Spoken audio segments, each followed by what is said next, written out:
Well, there we are. So we're now being recorded, and we're not going to mute anybody. If you feel you would like to say something or interject or ask a question, please feel free. The topic tonight is living in alignment. How does it really look?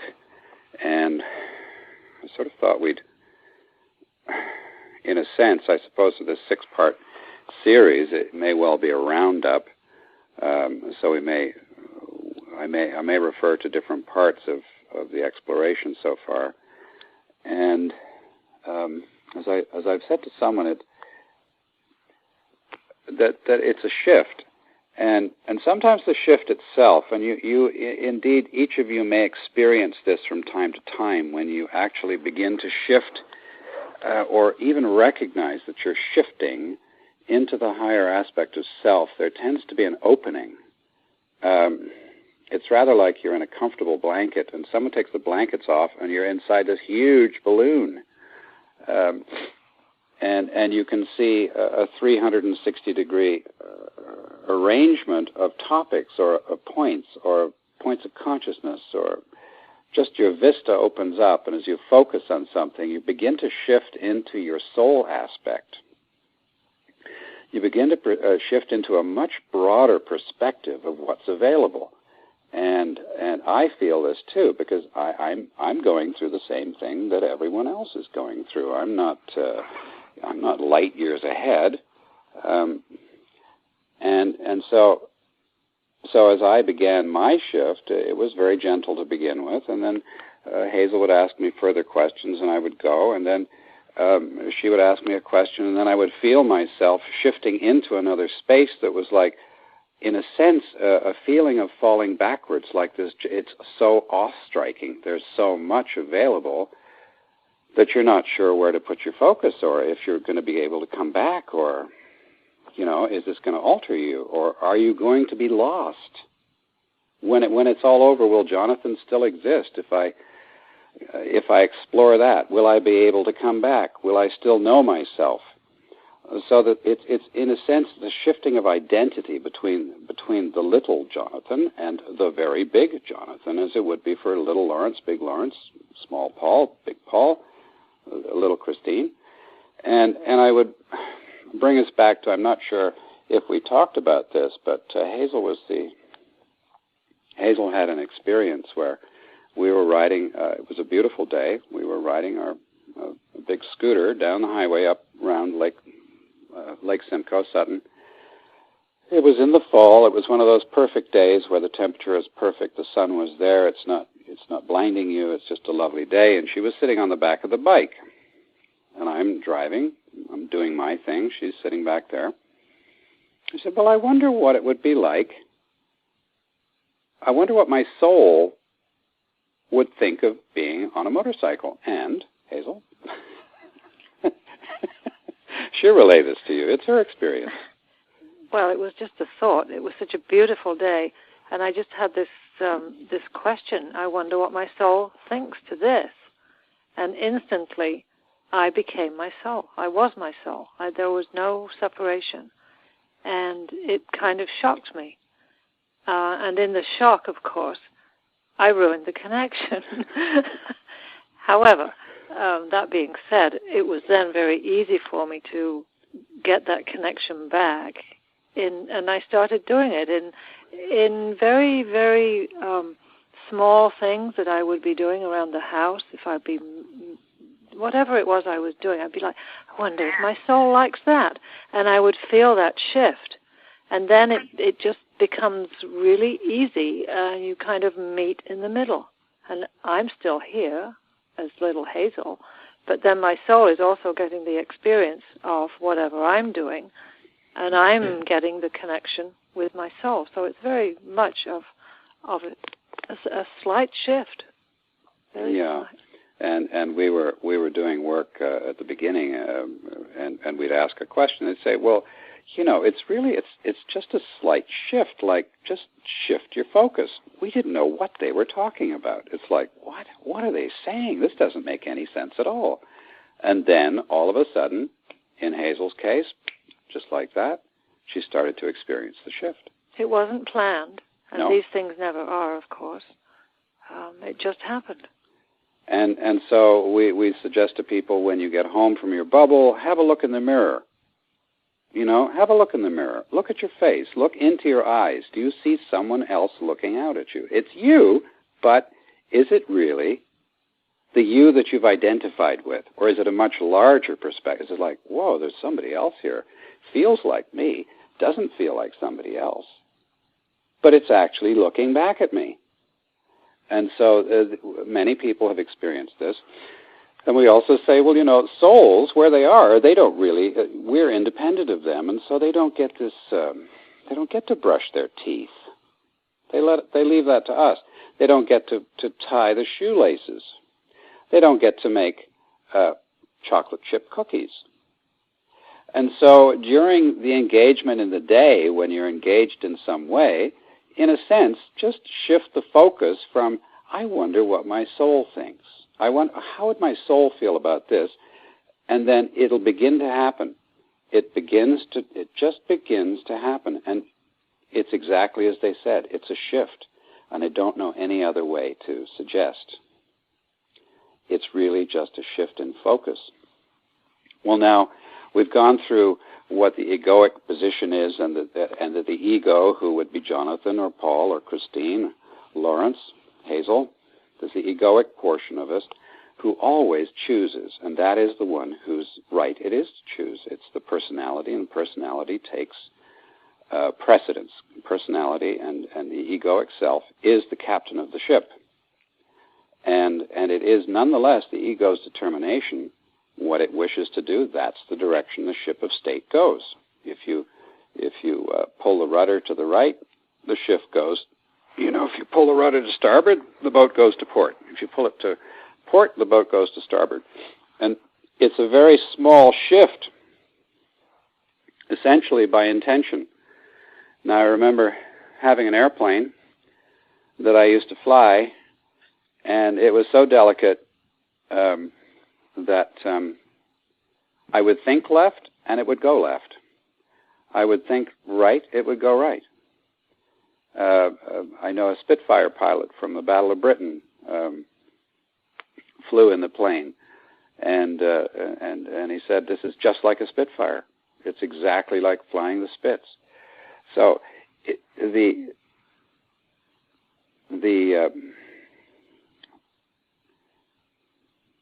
tuning of the vehicle, of the personality, of the body, of the organic structure of everything gets to such a high degree that it is literally only a shift in focus. And so that's what I would like you to start perceiving for yourselves, this almost imperceptible shift. It is definitely brought on by the intention.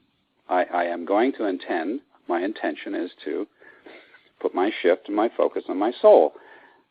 Not to control it, but simply to put the attention there, and then to allow the entire universe to bring that whole transfer about. So we will feel ourselves doing something which for us may appear to be not much, and then all of a sudden you have this feeling that there's somebody bigger tying your shoelaces. And it's going, oh, this is so interesting. Because the soul is quite an independent being. And it would like to come into alignment. It's been looking for a personality, an aspect of itself that has made the choice to come back into that alignment, which is absolutely necessary for the evolvement of the entire being. It's not just the evolvement of the egoic portion, not just for Jonathan. It's the evolvement of Jonathan's soul, who is now able to actually come into communication with me on a willing basis. There is no sense of imposition. There's no sense of needing to control, needing to be in control. It's literally ourselves coming into alignment with ourselves. And so this is something that I think you're all ready. If you already haven't experienced that, I'm sure you all have in one way or another. But it ends up being focused. When they told us at the beginning, of our explorations would say, well, how do we do this? Well, they'd say, well, you just need to shift your focus. It's really very simple. And we'd scratch our heads and say, what are they talking about? And then one day it began to happen. And so that is part of the intention of the bubble, is to bring us into a greater sense of alignment with our souls. And also, it's not just a one-way trip. So our souls to come into a greater sense of alignment with us. But the choices all, of course, need to be made by us down here. That will never be removed. Our sense, our identity as ourselves will never be removed when we're down here. So the soul's not going to come in and tell us, you have to do it this way. The soul will be there, and then if it doesn't like what it's feeling, it will simply remove itself. Also in this new relationship, because we're down here as quite independent, third-dimensional, heavy gravity beings, or at least stuck in that situation, feeling stuck in that situation, the soul is not in gravity. It does not experience gravity in the same way we do. It does not experience the sensations, the sensitivities, the senses that we experience.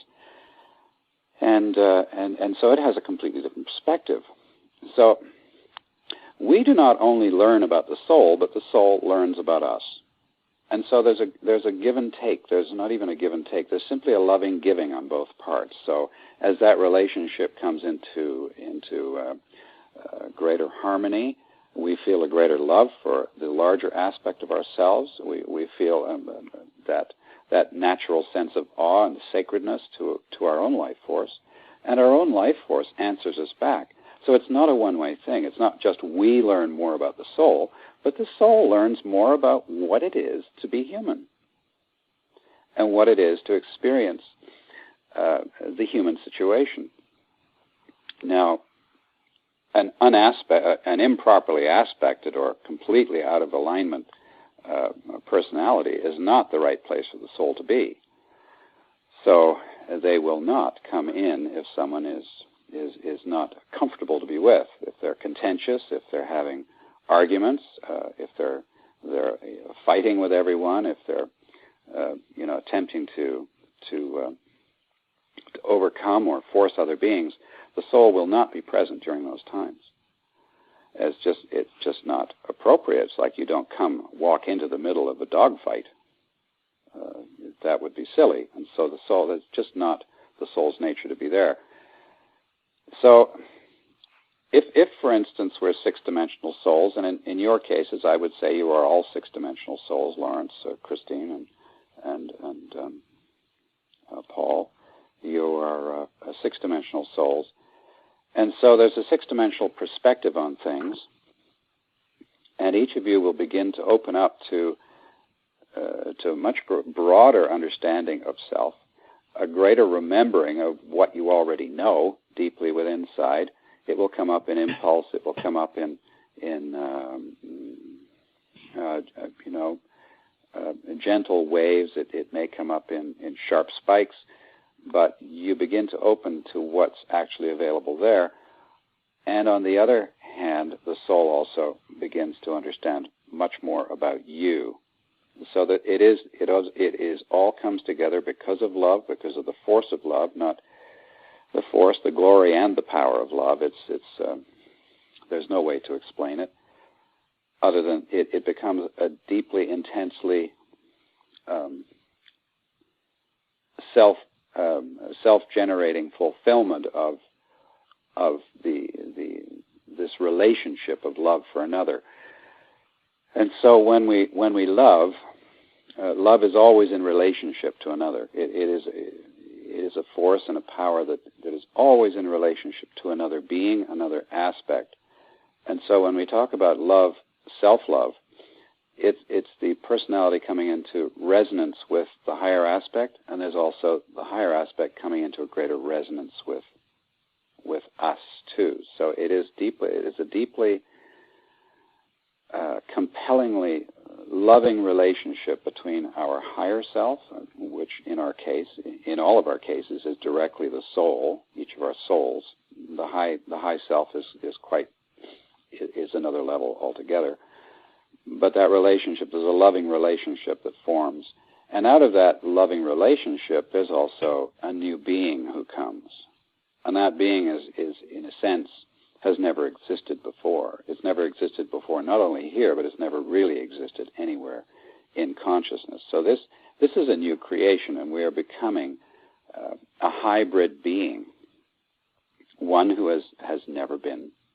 And so each of us is coming into this hoped for, but not necessarily expected. It was not necessarily expected that this would happen. It was a possibility. It was one of the capacities, and it was hoped that should things have unfolded correctly, that this new highly sacred relationship would begin, and a new being would be born out of it, in a sense that's similar to the man and the woman getting together, and hopefully from love they create a child. And so in this case, it's really the soul gets together, and it gets together with us as a willing partner, and there is a new creation which comes out of this, which is neither one nor the other. It is a new being. Now this can't happen unless we're in alignment. And so we get into the question of alignment. What does it really look like? And we've gone over that, and ultimately it is the feeling of connection, with self on both levels, and then that new self has a much greater depth to connect to others who are also experiencing the same situation, and also to feel a greater sense of compassion to those who are indeed suffering. And this was the first exploration of the Buddha of compassion. Now, Buddha brought compassion. He had compassion for all beings, for all living things. And if you saw the movie Kundun about the life of the Dalai Lama, he issued a statement in there which was that he issued an edict for all of the bodhisattvas, those who are coming into awareness, self-awareness, not to leave the planet while any creature was suffering. So it's not specifically true to say that Jesus was the first one who brought compassion to the planet, because the Buddha was sometime forward, at least 500 to 700 years prior to Jesus. There was the Buddha who brought compassion in. And that was not part of the original structure. When you meet the angelics, you will see that they are not naturally compassionate beings. Some people are quite surprised to find that Michael is not a loving being. He is not as they thought. They thought that he was going to be this great loving being, but that's not part of his nature. Michael speaks truth. Michael is very clear. He speaks truth, and he's extremely dedicated to the Father and to truth and to the ongoing of creation, and he is very much a functionary in that way. So it's not part of his nature to be compassionate. He is not actually a compassionate being. He's exploring compassion now, but that's an addition to his nature, and he doesn't know a lot about it. It's not actually part of his natural being. So in this universe expression, to come forward, compassion needed to be somewhat instilled in mankind for mankind to evolve. They had love for their family and they had love for their tribe. That was it. Anybody else was like, they're outside, Then the further exploration of that topic was when Jesus himself chose to become a representative at the time of the Christ consciousness, and that's different.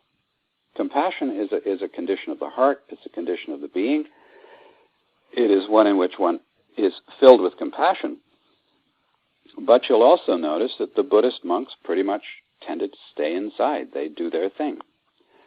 They may or may not be engaged in other ways. They form a community, a nexus, a place where an emanation of compassion comes from, a compassionate community.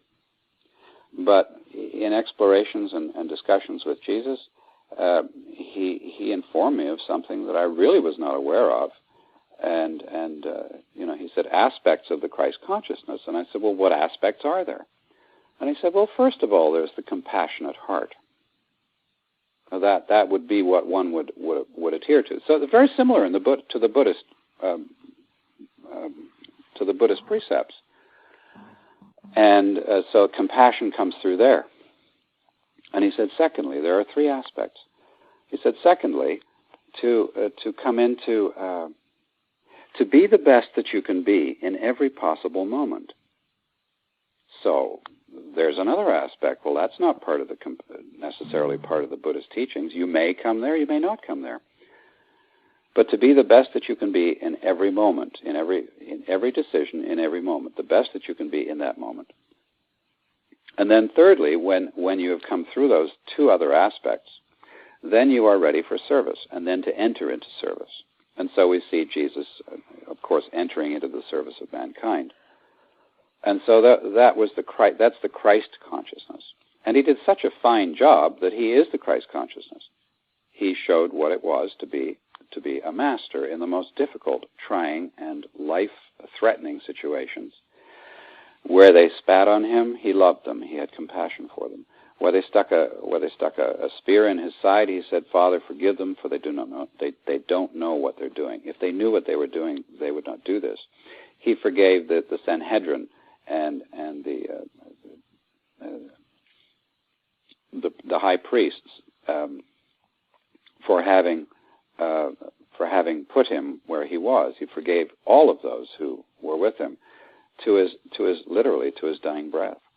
And so he showed us what that Christ consciousness can do. First of all, he was a compassionate heart. Secondly, he did the best that he could do in every moment with wherever he was and whatever was given to him.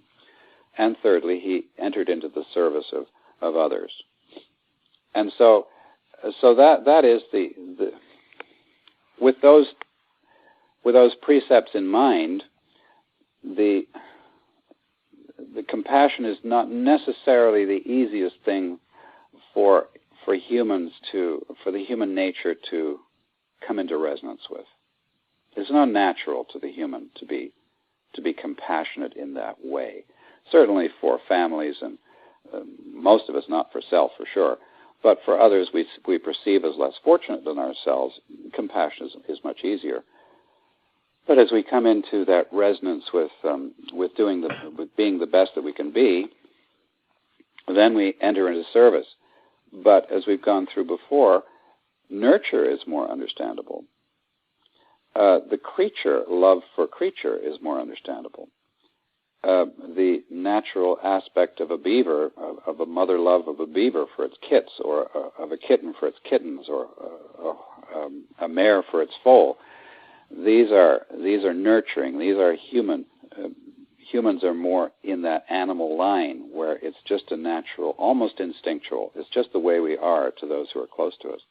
But it's not the way we naturally are to those who are not close to us. So this was a necessary evolution. And the next aspect of the evolution is really to enter into service. And as we come into alignment with self, as we begin to experience ourself as Paul and then the larger Paul, we find ourselves fulfilled. We find ourselves with very few questions, always willing, of course, to engage in an exploration because it's fascinating, and also for being in that energy, in the spirit, in the actual gestalt of that experience, which is unnerving, it's enlightening, it's lifting, it gives reason and purpose to life. But we tend not to do it for ourselves. And so we come to the point where we literally have everything that we need. It's in every breath. It's in every moment. We feel perfectly happy. We really feel we need for nothing. Occasionally we need a drink or we need to eat. And so our desires become fewer. Our requirements for outside entertainment, outside information becomes less because everything is within inside. And ultimately it becomes the joy in our life becomes to be in the service of others. And that's not a natural, normal human thing. So that will be the next stage of the development. The next 1,000 years, the next aspect of the universe unfoldment will be as we've stated before, as my Gypsy King friend said, a table a big circular table with 20 lovely, wonderful beings sitting around it with 3-foot spoons and a feast table in the middle with all these wonderful dishes, was hell. And then when they were sitting around and it was heaven, the only difference was they had learned to feed each other. And so one was hell when they had a 3-foot spoon they couldn't use, and heaven was when they learned to feed each other. So that's really the area we're going into. But to enter into that, we must be in alignment. We must no longer have false motivations. We can't be motivated by ego. We can't be motivated by a desire to be seen, to be heard, to be understood, to be accepted, to be adulated. All of these, understandably, offside motivations are all part of the negatively aspected ego of attempting to survive in a most hostile environment. So that's the importance. And as we've seen going through this last exploration where we talked about the vast universe beings, we've talked about the great one of the dark angelic stream, Satan. We've talked about the most high of the angelic realm, whose nature was to combust, was to bring glory to all that he touched and to all that he focused upon would burst into light, and his nature was to bring light with him wherever he came. He is indeed still the bringer of light, and that office, incidentally, the office of the Most High, was never given to another in his absence. So Michael was the deputy during the entire 50 billion years of, it wouldn't be 50 billion years, but it would be a lot, a number with a lot of zeros behind it. Michael held the fort, but he never held the office of Lucifer. It's rather like the president was not replaced immediately. The vice president took over running because the president was indisposed at the present time. And so for these beings to make their choices, to have their experiences, to flow and not flow, to be in alignment at certain times in their existence, to be primarily created to be in alignment, to perform a function and fulfill a purpose, and to be in the service of others, was something that they missed. And yet the exploration required that the exploration they wished to take required coming out of alignment. And so coming out of alignment, we do learn a lot. And it's not the intention that we do that, but it's also, in another sense, not the intention that we necessarily not do that. And so consciousness makes allowances, and the I am, the great I am consciousness, the consciousness beyond all consciousness that encompasses and encloses all conscious beings, the gods, the angels, the souls, the high selves, the beings, the nature spirits, the constellations, the planets, all the universes, everything that's conscious, that one singular consciousness that perceives itself as I am consciousness has made provisions. And in the exploration with these wonderful, most magnificent and loving and awe-inspiring beings, it was never stated that they were interested in the end. They were never interested in the end of anything. They were not interested that it would turn out this way or that it would turn out that way. They had an intention in mind, and then it became the journey. They are interested in the journey. Consciousness itself is interested in the journey. Each of us is interested in the journey. I mean, if we're born and then we die, and we know those two events, and they're timed and they're determined, and then what is the point? You're born and you die. So the exploration is what's of great interest, and it's similitudinous for all beings everywhere. The frog is born as an egg, experiences itself as a tadpole, and then a mini frog, and then becomes a bullfrog, and then eventually it dies. It's not interesting, the birth or the death. The interest is the journey, and that's what the frog is here to experience. The eternal journey of the eternal moment and how that unfolds. Well, when things are not in alignment, it's kind of time out. Everything's not quite coalesced. There's chaos, there's uncertainty, there's tension, there's drama. There are all the great Greek plays, there are the Greek tragedies, there are the entire works of Shakespeare. There would be the entire works of Rachmaninoff or Tchaikovsky or Beethoven. All of these journeys are the most interesting part. And for us, having not been out of alignment, we would have had a very different journey. The journey would have been one of unlimitedness, unboundedness, that we would have had much open to us. And so that essential first human couple who were here, who were the founders of the human race from our perspective, from Adamic man perspective, their journey would have been completely different. They would have lived in the Adamic state. And they would have remained, in a sense, without knowledge necessarily. They simply would have had an unending experience. So where we find ourselves as the progenitors, or as the progeny of those beings, is that we are by nature really quite different. And so our journey now, as we come back into alignment, is going to be quite different than their journey at the beginning.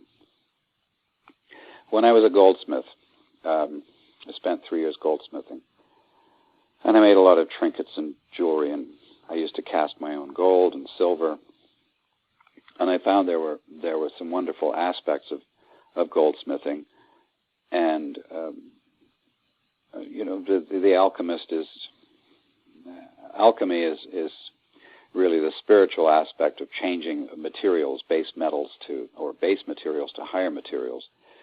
And in many ways, it was a secret code, and so they would work with metals, and it would have a higher spiritual context. They would be refining these materials.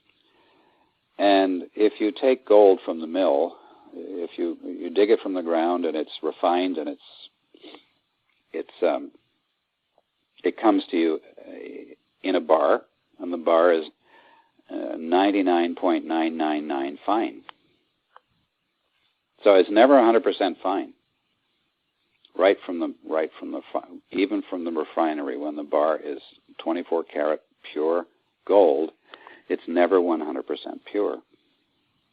And so when you work with it, and particularly when you hammer it, if you take a piece of gold and you hammer it, and then you anneal it, soften it, it's like builds the tension up, and then there's the healing flame comes down, softens it all, like being forgiven. You forgive the gold of its tensions, and it goes back to a soft state. And then you hammer it again, and then you work it. You do the annealing. Every time you hammer and anneal, the gold becomes purer. And so it is with us in each of our lives as we go through the tensions, we go through the challenges, we experience hardship, we experience loss, heartache, we experience losing puppies and the death of loved ones and operations and the challenges of the world and seeing others suffer and seeing the animals suffer and the nature of how things are going on. All of this leads to a state of internal tension.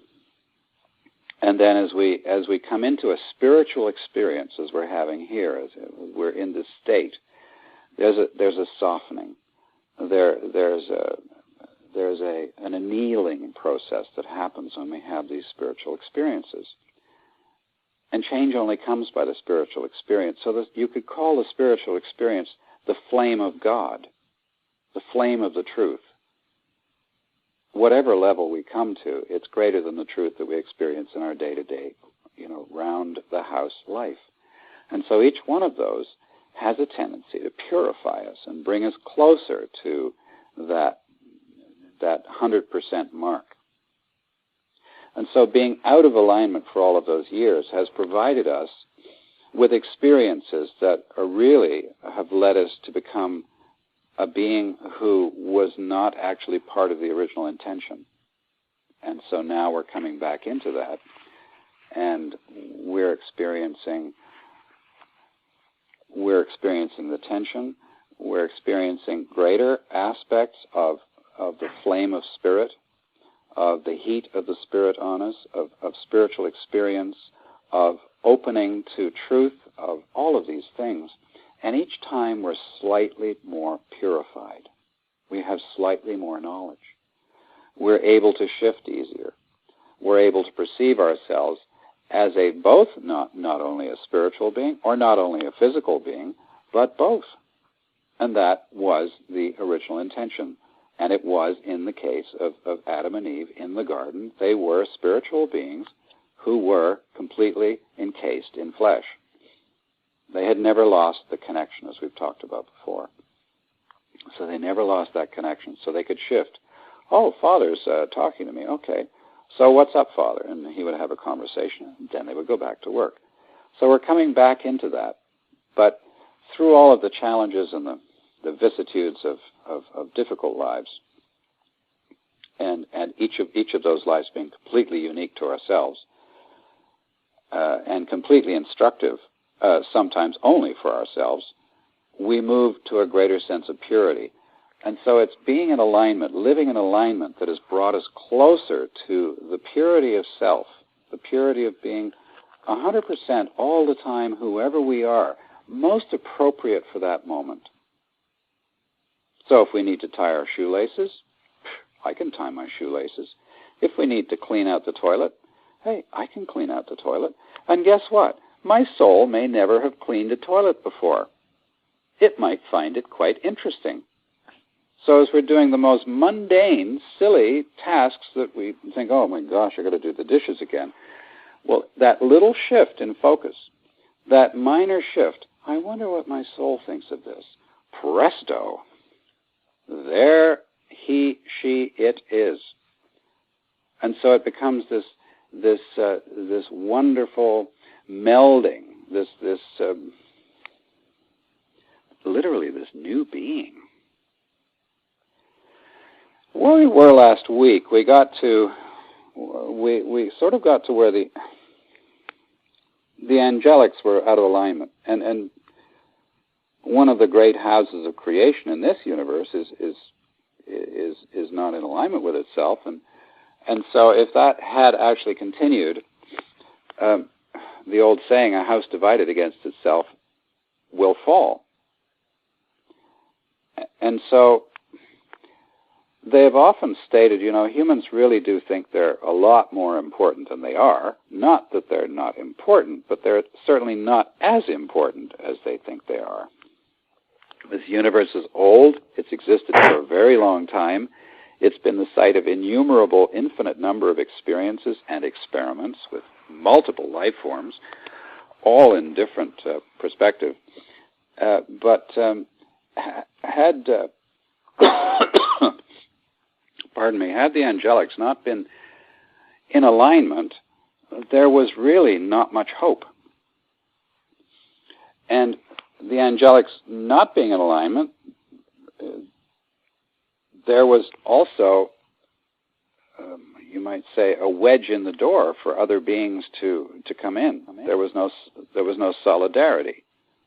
It was like the French resistance was having a challenge with itself, and so the Germans came in.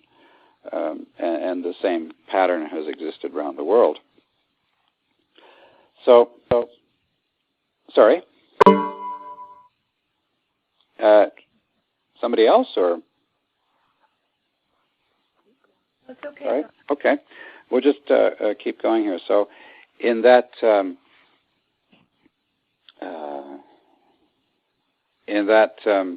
that great conflict that was happening needed to be set up, and they needed to come into alignment. And much the same way, because each one of them even though they don't have a personality as we would understand it, they do have an individuation. They are individuated consciousness, and they do have expressive abilities, and they do have cognitive abilities, and they do feel as we feel, and they do experience their experience. So they are as conscious as we are, similitudinously. I mean, in a similitude, they are far more conscious than we are. But they, like we, also found themselves being enticed by promises of others, enticed by things that they did not perceive that they had. The Satanics thought that they had lost power. The Luciferians definitely knew that they had lost power. They did not have the abilities for which they were created. So an outside source came in and tempted them and provided something that was attractive to them, and then did its best to overcome them and to split them up. So that was absolutely essential, that angelic crew came back into alignment.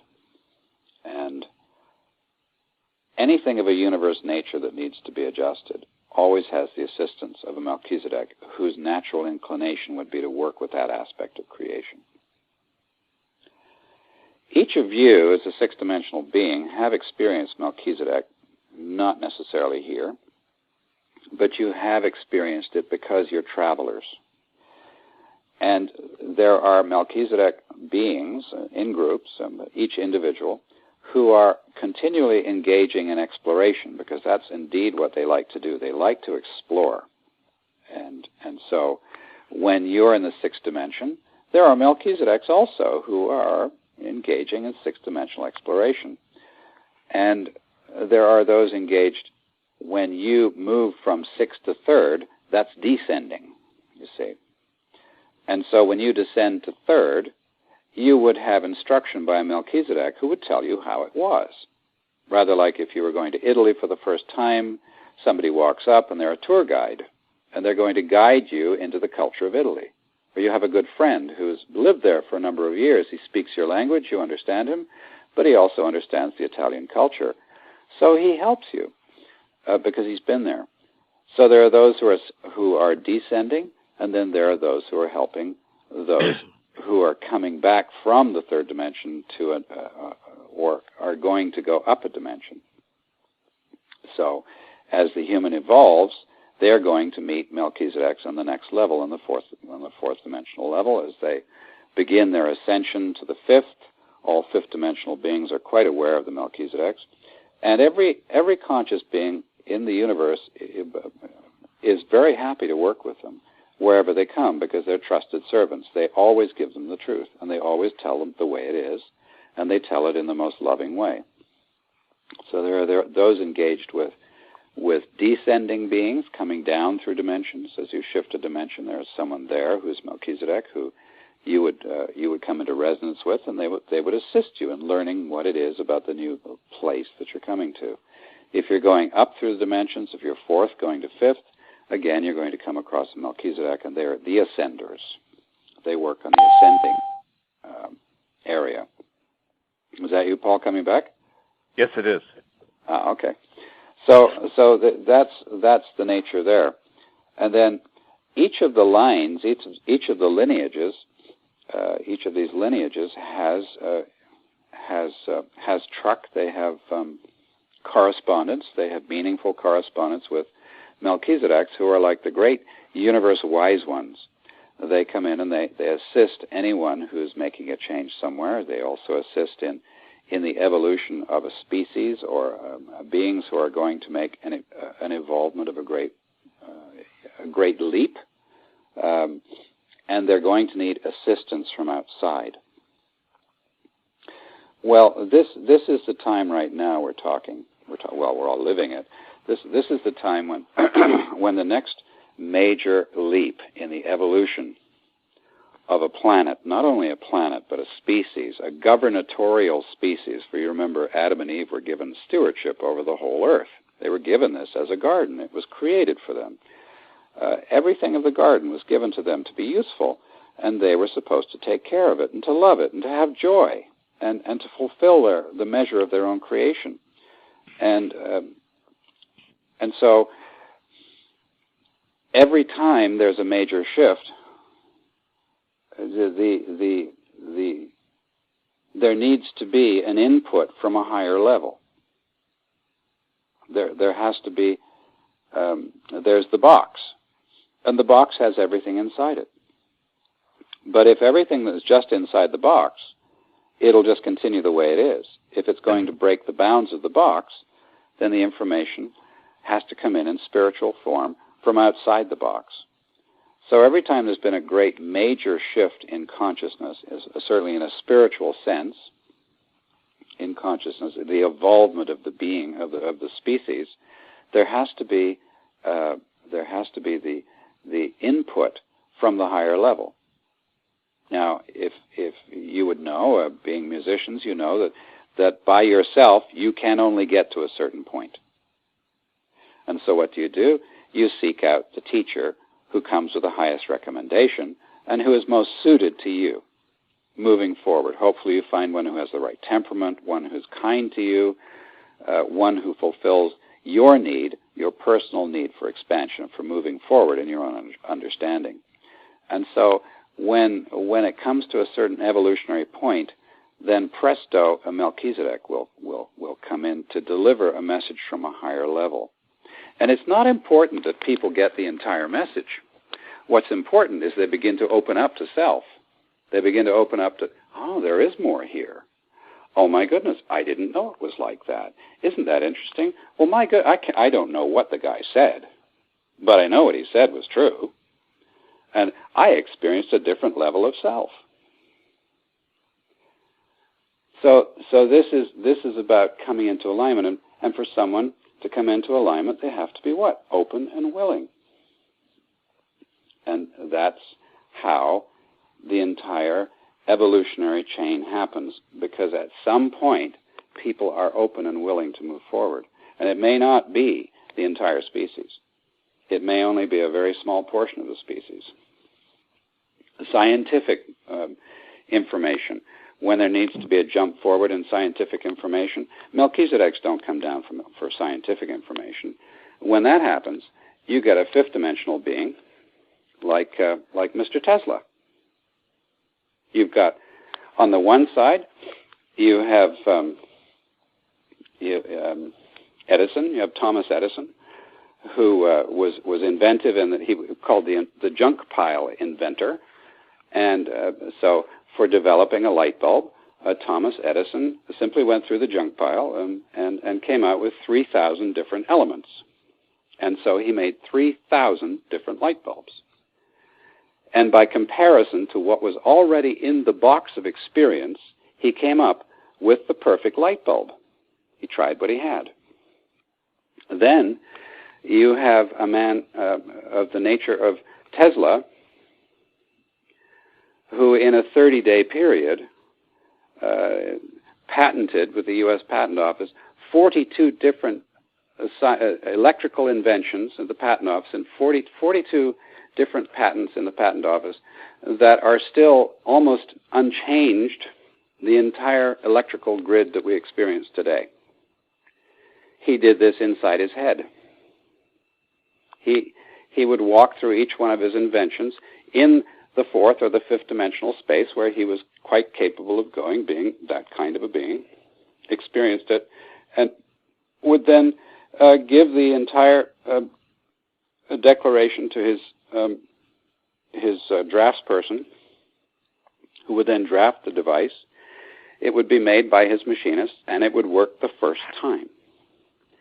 So here we have the in-the-box Edison, a great man, very much endured, as Edison was heard to say. You know, a genius is 99% perspiration, which was his way, and 1% inspiration. So Edison held on to an idea, and he just kept going till he got it. But it was all done inside the box. With Tesla, it was done once, and it was done perfectly. And it did not come from here. And so he brought all of these inventions. In fact, most of modern science world, the microwave, the radio, the television, all of these great inventions were given by Tesla, who was not of human base. He came in to deliver these things, and of course they're misunderstood. And so it is with all scientific discovery. When it needs to move and it's stuck, someone will come in with a new theory, and that theory was not human to begin with. It was given, and it was provided because the desire to improve and to understand was honest and sincere. And so on the spiritual level, when there's a large move that's necessary for certainly a segment of society, but the general indoctrination of a new way, it must be delivered from a higher perspective. And in this case, what's really happened is that consciousness and the angelics and the souls and the gods all came together and made a group decision that they really thought humans were worth saving. And so that's exactly what has come to pass, that there is new information, the determination to come together and to experience ongoing greater richness of life for all beings is now that's now the decided path. And of course the ticket, no ticky, no movie, the ticket is two simple things: to be willing and open. So I've gone on for quite a while here. Any questions? Any comments? Any? I know. My pea brain can't handle it either. Sorry? Will there be refreshment served? Will there be which? Refreshment served. Yes. At your place later. Yeah. Yeah, so are there any other comments? Everyone's feeling overwhelmed, or is too much, or? No, one of the things that occurs to me is that when these quantum leaps are brought down and presented, quantum leaps, let's say, in scientific discovery or new technologies, and so they immediately assumed by the human-centric mind is coming from humanity and something that they achieve themselves. It's quite amazing the way they're adopted by the human ego. Yeah. I mean, it's fine the way it is. I'm not passing judgment on that. I'm just saying that it's a little disappointing because of the lack of respect and gratitude. Yes. And in the case of Tesla, he was. It's believed that he was murdered, and all of his information was taken. Mm-hmm. Was taken away, and there's a great what would they call it, a daisy chain of denial that's happened between the Department of the Navy, which is the prime espionage service of the U.S., the Department of the Interior, and the Department of Industry. And if you ask any of them, they won't. They don't have that information. Mm-hmm. And yet, all of them, the modern warfare, has been defined by Tesla.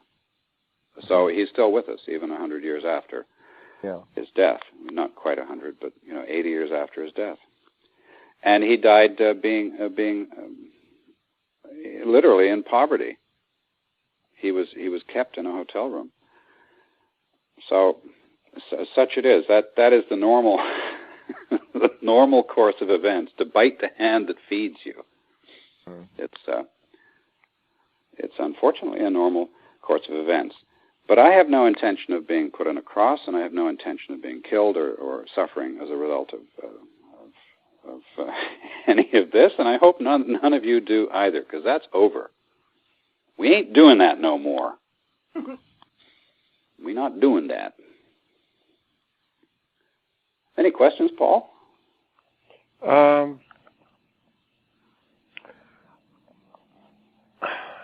as with all your presentations, it's just digesting it. I mean, on one hand, I think what you said, the truth, it feels right. Mm-hmm. It feels, I understand. I can't at this point conceptualize into words, but it's a feeling. Yes. And yeah, I agree. And that's really the important point. And that is that's the whole. You got the whole thing in a nutshell right there. It is the feeling. Because even though I'm talking now, it's not my mental process that's doing this. It's not my emotional process that's doing this. This is just the higher level of me that I access that speaks. But when I'm eating my cornflakes, I don't think about this stuff, unless I shift. And so for each one of us, it's unless we put our focus on it, it doesn't happen. But if we do put our focus on it, because of our delight in the truth and delight in that sense of being in the feeling and being in the now, and